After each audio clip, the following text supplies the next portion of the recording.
বাংলার ক্রিকেটের প্রথম সুপারস্টার গত বছর সম্পন্ন করেছিলেন আইসিসির লেভেল 3 কোচিং। এবার ক্রিকেটের সর্বোচ্চ নিয়ন্ত্রক সংস্থা আইসিসি থেকে পেলেন সেই স্বীকৃতি।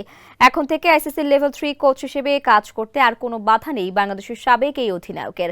সংযুক্ত আরব আমিরাতে গত বছরের 26শে মে লেভেল 3 কোচিং শুরু করেছিলেন আশরাফুল। সেই কোর্সের আয়োজক ছিল আফগানিস্তান ক্রিকেট বোর্ড। আইসিসিতে কর্মরত বাংলাদেশের আরেক সাবেক অধিনায়ক আমিনুল ইসলাম বুলবুলের কাছ থেকে পাওয়া প্রস্তাবে বিসিবির সহায়তা নিয়ে সম্পন্ন করেছেন লেভেল 3 কোচিং।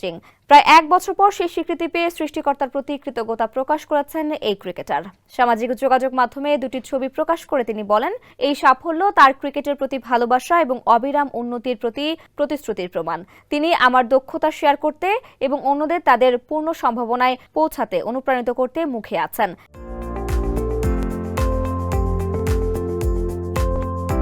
ক্রিকেটের উন্নয়ন এবং বিকাশে অবদান রাখতে সর্বোচ্চ চেষ্টা করার কথা জানান মোহাম্মদ আশরাফুল। এর আগে 2012 সালে ইংল্যান্ডে ক্লাব ক্রিকেট খেলতে গিয়ে ইসিবির অধীনে কোচিংয়ে লেভেল 2 কোর্স সম্পন্ন করেছিলেন আশরাফুল।